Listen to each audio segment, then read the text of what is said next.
今天这一集真的很特别，然后我现在心情也很 happy， 很兴奋，就是我现在还没有做开头呢。Yo, what's up？ 欢迎回来 Rider ATH， 我是阿豪 ATH。今天这一集真的很特别，因为是一个我没有拍过的系列啊，其实是有拍过啦。你们可以点击这个影片右上角这边过去。今天呢，我有一个非常特别的任务啊，就是负责载阿豪上去吉隆坡拿他的新车啦。今天我是来拿这辆车要签那个什么是吗？对，这里来要签点东西。这个就是我的新车的锁匙啦。后面有很多辆车，刚刚你们这样看一下，你们不知道会猜到是哪一辆吗？给观众看一下你的美车。OK McLaren 720S 这辆车为什么会买呢？是因为这个是小时候的梦想啊。喂，起来嘞，吃落地拉大了哦。怎么？什么啦？吃落地拉大了啦？我的 McLaren 呢？没大头没。可是那一次我拍的那个呢，是有一点点搞笑成分啦，然后不是真的是去拿车，然后今天呢，我真的是要去拿车了，是要去签一辆不是新车，是一辆二手车。相信一直有在关注我的朋友啦，可能都知道我的人生中第一辆车是什么车款啦。然后我就一直觉得我对我的人生中的第一辆车有留下一些遗憾。以前呢，我驾那辆车的时候也没有好好的珍惜它，就开几个月就给我撞掉了，然后撞掉过后就很多问题啊。后来就在很短的时间内就把那辆车卖掉，换掉另外一辆V8小型车。然后在这么多年来啦，就是从2008年到现在，我一直都念念不忘就是Brompton的 Satria Neo。如果你们有看到我这一部影片的话，我在影片里面有讲到，如果有机会，我想要去买多一台 Satria Neo。我相信Brompton它不会再做一个第3代的 Satria 出来了啦，所以 Satria Neo 很有可能就是最后的 Satria 了。那如果有机会可以 collect 一辆的话，感觉应该不错啦。然后最好是 CPS 版本的，因为 CPS 的引擎，我觉得在 Satria Neo 上面才算是一个完全体吧。然后当然还有一个 R3 版本，就是那旧机体这样更加厉害。那我是不奢望可以买到 R3 啦，毕竟 R3 的版本到目前呢价钱还算蛮高的。我主要是想要买来平时用一下，回忆一下，爽一下，然后也不要花太多钱。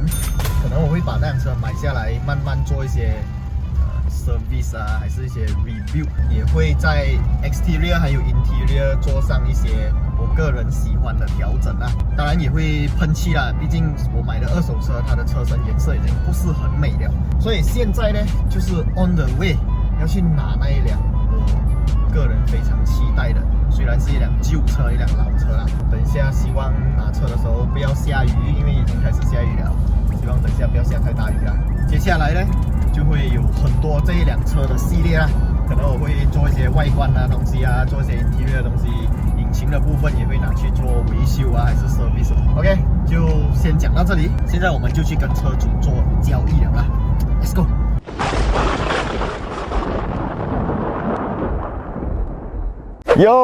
没有错啦，昨天就真的是下了一个很大的雨啊。然后因为我去跟那个车主交接这一辆车的时候呢，他家那一边是还没有做那个 awning 的，因为是新家嘛，又下雨，然后我又要把钱交给他，然后还要做一些什么手续的东西。哇，这边很多乌鸦。其实也没有做什么手续的东西啦，就是跟他拿车卡，然后把钱转给他，在他家里面做比较方便的啦。在外面呢就没有的检查车，但是这个车主非常 steady， 他没有拆这辆车的东西，全部东西跟我那天去试车的时候还是一模一样的。据说是有些人可能会去拆一些东西啦，但是这个车主是很 steady， 没有拆。然后为什么我会要买这一辆 Brompton Satria Neo 呢？其实那时候在买 Brompton Previa 的时候我还是很想要买这一款车，但是那时候就觉得可能以后要有家庭要有孩子，还是4门车 Sedan 比较方便，所以就没有买 Brompton Satria Neo 现在呢，那一辆车已经还完了，然后自己又有一辆 Navara 可以用，就想好像是时候来补齐一下当年喜欢的一个东西花钱买情怀啦。所以这一辆 Satria Neo 也可以讲是一个我个人的情怀车款啦。那我们现在就来先看一下这辆刚入手的 Satria Neo， 它在外观还有 interior 方面有什么地方是我不满意的，我即将要把它修正修改掉的。首先我们看到这个车头呢 ，Satria Neo CPS 这个 model 啊，跟 R3 的 model 的 bumper 哦，就算是原装的啊，都是 fiberglass 的啊，不是 carbon fiber 啊 ，fiberglass。它不是 plastic， 不是那种 PU， 它就是 fiber 那种一撞到就爆掉的。但是原厂的呢是比较厚装的啦，就是比较耐的。前车主呢就有不小心撞到了它的这个车头，所以这个 bumper 呢其实不是原装的。我们可以在这边看到有这个 fiber 他们开模的时候留下来的一些线条哦。然后这个 bumper 是还没有上色的啊，就是 fiber 的啦。这个呢，它跟原装的比起来，它是比较不 fit 的。你可以看到车灯这边有一个 gap。还有这一边有一个很严重的 gap 啊，这个我也是不太能接受，所以在接下来我可能会上网找一些二手的或者一些拆车了的原装 CPS bumper 把它换上去。假如没有办法找到的话，在接下来做喷漆的时候呢，就要有劳那个喷漆师傅帮我把这个 bumper 调整好来啦。然后我们可以看到很多这个砂石洞啊，这个是中了石头过后，然后就生锈，证明这一辆车真的是没有喷过漆的原装车漆。我喜欢买二手车是原装车漆，因为就可以证明这辆车没有 accident 过啦。可是也很难讲，可能它出车1-2个月过后就 accident， 然后就喷了漆，这个就很难讲啦。然后车头灯方面呢，它的 condition 其实啊，同年份的车很多辆我看了都是蒙到很严重了，但是这个是还算 OK。然后它有一层镀膜，有粘钉的意思啦。然后已经开始要烧焦了，这个我接下来也会把它撕掉。然后这个车灯呢，我也会做一下 refurbish 回去啦。如果你们有看过我之前那一集 DIY 的影片的话，就知道我要怎样把这个车灯弄回去啦。有兴趣的朋友可以点击影片右上角的链接过去看一下。OK， 我们看一下这辆车的车侧，它这辆车呢是装了这个 R3 的 Sport Rim， 我觉得 R3 的 Sport Rim 是蛮好看的啦，但是这个 Sport Rim 其实是假的，就不是原厂 Proton 的啦。有机会的话，我想去找一下真的 R3， 然后把它装上去。然后 Satria Neo CPS 的其中一个特点就是它的 fender 这边呢是有这个拱出来的啦，好像最近的 Iris Active 这样子啊。哇，这边的乌鸦真的有点多啊。如果你们想要看到这个 Iris Active 的试驾影片啊，记得订阅我的 YouTube channel。下个星期我就会做试驾影片给大家啦。OK， 讲回这个 fender 这边呢，这个也是 fiber 的，即使是原厂的啊，也是 fiber 的，所以它已经裂掉了，可以看到有一些裂掉的痕迹。然后车侧方面没有什么好讲啦，就2门车啦，当然只有2个门啦。OK。后面没有门，这边这个打油盖呢已经也是烂掉了，这个接下来我也会把它换掉。后面的 bumper 也是一样，只要是 CPS 版本的呢，后面的 bumper 啊跟前面的 bumper 都是 fiberglass 的，所以这个 fiber 的，而且你看到吗？很大的 gap， 这个后面的 bumper 我就看得出跟车身有不一样的颜色，所以后面 bumper 是有喷过漆的。但是这一颗 bumper 是不是原装的呢？我就不太确定，我觉得应该是原装的啦，因为其实它还蛮厚实的。跟前面的比起来啦，然后还有一点就是 Satria Neo CPS 有一个大尾翼啊，其实我个人是不喜欢这个大尾翼啦，所以可能我会把它拆掉，换一个小小的尾翼。这尾翼对我来讲有点太大了，然后大尾翼就有一个缺点啊，它的 bonnet 就会很重，这个 bonnet 真的很重啊，而且啊，它的这个压顶杆也已经烂掉了，就是没有力了啦。这个压顶杆我有在 Shopee 看到，它的价钱是不会很贵，所以这个我会去跟它换掉。然后当然2门车又是这种小车呢，它的后箱就空间表现非常的差啦，就是很小，小到很严重，放不到东西的。你看就这样子，我放2个 bag 就差不多满了。有一点我个人是很强迫症很不爽的，就是它的后箱里面看到吗？这边已经给它开洞了。这个位置呢，它之前是拿来装 Ultra Racing Bar。可是后来他拆掉了 Ultra Racing Bar， 就留了2个很丑的大洞。这2片东西我应该会想办法去跟它换掉啦。可是因为这种是国产车，买 spare part 我不懂有没有。再来就是没有那种汤车的啦，就算有也很少，所以这个要花时间找一下啦。忘记一点了，车尾灯 ，OK， 看到吗？还有粘这个也是要撕掉啦，已经烂掉了。可是我又担心撕掉的时候，它会直接看到里面是更烂的，所以这个车尾灯可能也需要做一下复兴啊。好，我们现在上车，一边驾这辆车，一边讲这辆车的 interior 还有驾驶感。Let's go。OK， 终于耳根清净了。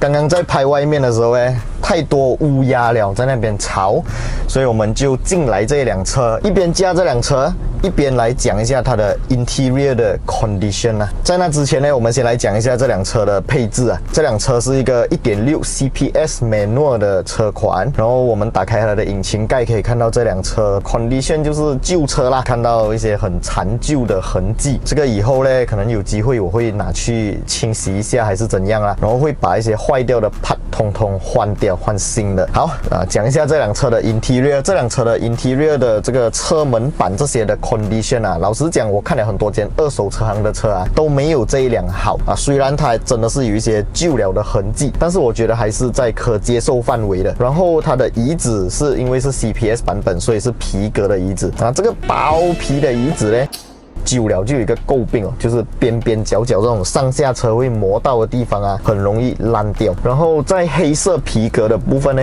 看起来真的还是很美，所以我在想可能可以去修复它的这个红色皮革的位置就好。而后座的椅子的 condition 呢，可能是因为是两门车的关系，所以这辆车也没有什么载人，后座的椅子 condition 几乎是80%以上，我觉得还很美啊，是不需要去动它啦。Dashboard 方面呢，因为这一辆车啊，它是一个你看全部 hard plastic 的，而且这个 plastic 的真的很薄嘞，所以只要有一些不小心刮花或者敲到的时候啦，它就会直接有一个痕迹。如果是 soft material 的话，可能就没有这样严重，或者是那种有皮革的 dashboard 的话，可能我们可以直接换一个皮革就好。但是这个是 hard plastic， 所以你很难去换掉这些。你看到前面这个 airbag 的位置啊，就有几条刮痕。车主讲呢，是以前他拿这辆车来载楼梯啊，哇，够夸张了，就不小心弄到那一边去。这个壳我不确定还买不买得到，就希望买得到啦。然后它的 aircon vent 啊，这些全部都还操作正常，没有断裂，这一点我觉得哇很不错。因为我看过很多辆二手的，它的这个 air vent 呢，冷气出风口的那个风叶是已经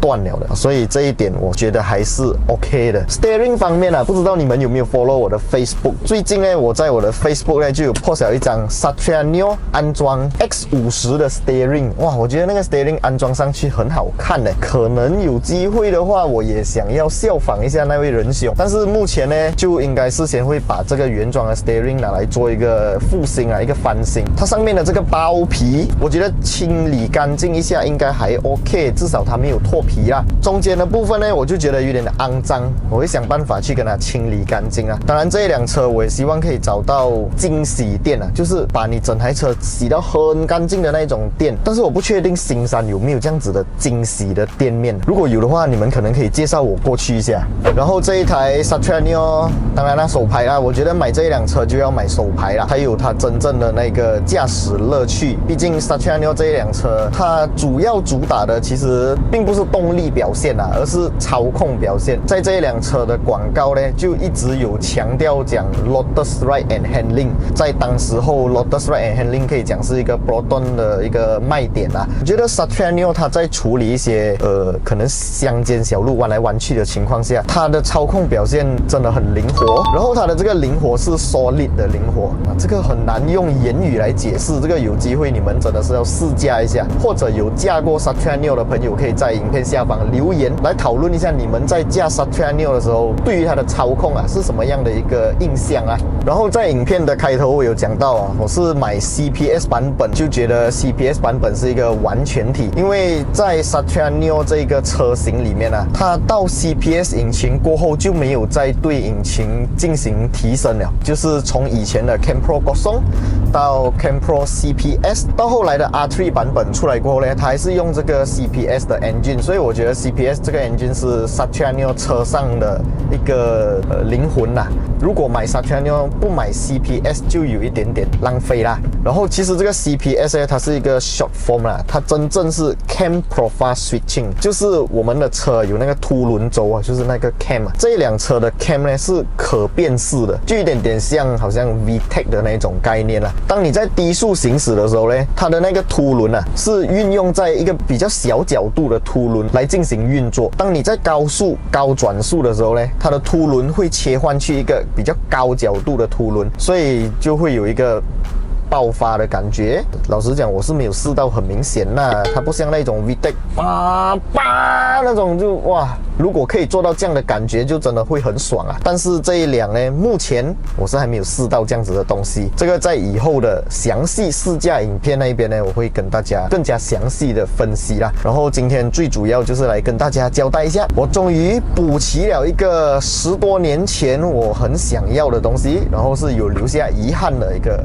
车款。啦。然后这辆车其实也还没有真的完全是我的啦，因为今天呢，最主要我是要把这辆车拿去做验车，当然这个是一个买卖车的程序啦。验车了过后还要做个名啊，买保险啊，它才真正属于我。如果是买贷款的话，还要去做贷款什么之类的，但是因为这个就不是贷款了，就少了一个贷款的程序啦。然后保险方面我已经交给我的好搭档小茉莉去处理了，验车跟个名方面呢也是交给 Runner 去处理啦。如果你们有像我一样买二手车的话，记得一定要跟车主拿这个原装的车卡哦，这个还是旧车卡，在验车的时候就要用到这个原装车卡。然后你们还要记得啊，这一辆车一定要保持你的车灯啊、signal 啊、reverse 灯啊，全部都是会运作的。然后顶灯不能太黑，可以的话就撕掉了，反正我以后一定会换它的顶灯就对了。然后呢，这个车大镜上面的这个8寸还是6寸的这个遮阳顶灯啊，也是要把它撕掉的。所以现在呢，我就会把这辆车嫁给 Runner， 由他去帮我处理这些东西啦。OK， 今天这一集分享我买了一台10多年的老车的影片，就先讲到这里。如果你们还喜欢这个系列的话，欢迎你们可以在影片下方留言，说说看你们还想要看到我对这辆车拍一些什么样的影片啊。然后当然啦，喜欢我的频道，不要忘记订阅、按赞，还有分享出去，小铃铛也要跟它度下去啊。我是阿豪 ATH， 我们下一部影片再见啦 ，Goodbye。